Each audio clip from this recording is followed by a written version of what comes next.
we have our favorite segments of the week, Talk Heathen to Me. I'm going to bring up our good friend, Richard Gilliver, to take us away. Richard. Hello. Today I've come up unmuted, unlike last week where I did a Johnny P. Angel and came up muted.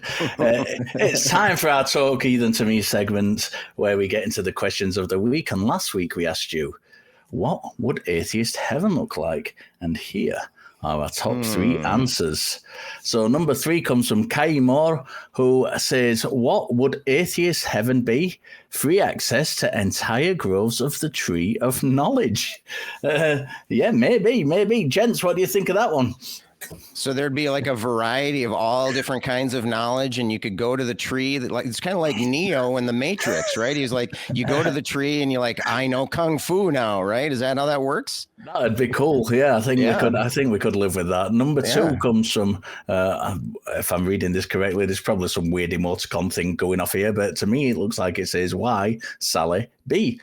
Unfortunately, atheist heaven is mostly empty. We all end up in LDS heaven because of posthumous conversions. That is a thing in the Latter-day Saints. Well, let's hope we don't have to wear silver suits Joseph Smith. Joseph Smith predicted on the moon there were people living who had looked kind of like us, were around the same height of us, but had silver suits on.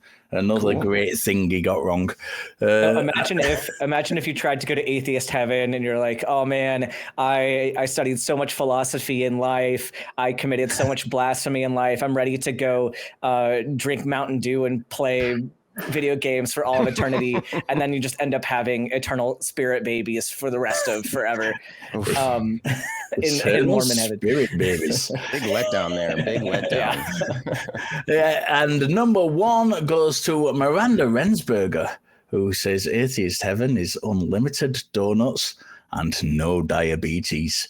I think myself and Ben have this thing where we talk about food a lot.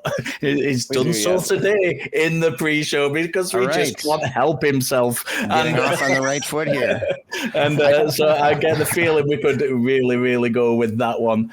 The question of the week for next. Hold on a second. Before you get to the new question, I noticed that the number 3 entry there, you said the name with a very convincing Welsh accent. Could you say that again for us? Yeah, we are convinced. So here's our new conspiracy theory. Scott and I are convinced that Richard is actually secretly Welsh. I think that's the case here. Back down from this. Carry on. Sorry for the interruption there. Carry on. I just needed to bring up that point. It could be Irish Gaelic, but it looks very much like Scots Gaelic to me, and that would be pronounced, if I'm correct, Kai Moore.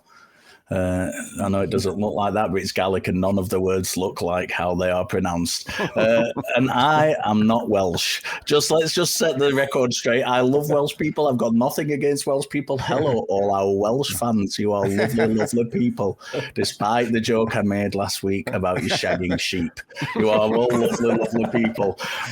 I am not Welsh. Let's just get that very, very clear. So the prompt of the week for next week, why is Easter on 4/20 this year? I'm doing it the wrong way around because we don't use dates that way. Why is Easter on 4/20 this year?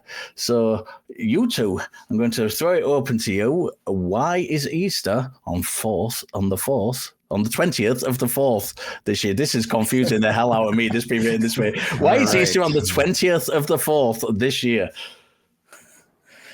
I'm going to take a Ray Comfort argument today, which is something will probably be clipped out of context and sent all around the internet that I'm making a Ray Comfort argument. But in his, banana argument, where if the human hand was not meant to hold the banana, or like if the banana was not designed to be the perfect shape to be held in a human hand, all of that is just evidence of a creator, right? And so 420, it's like if God did not want us to smoke pot, then why would he create it in the first place? If everything is so intelligently designed, why are these plants so wonderfully smokable. So it's on 420, obviously, because there's an intent that you should be doing this. You should be combining these holidays into one. We do not condone drug use on this show. Absolutely, but I think we're seeing a conversion of Dr. Ben into Rastafarianism right here in front of our eyes.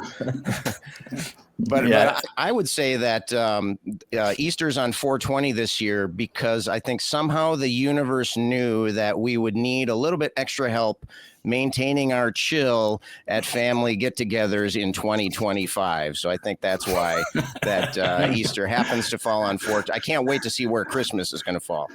Yeah, it's not by chance. It's not by chance. Great answers, guys. If you want to answer that question without endorsing drug use in any way, shape, or form, please do so in the comments in the YouTube section, and we will read your answers out next week. Have a great show, guys. I'm Ofsky. See you later.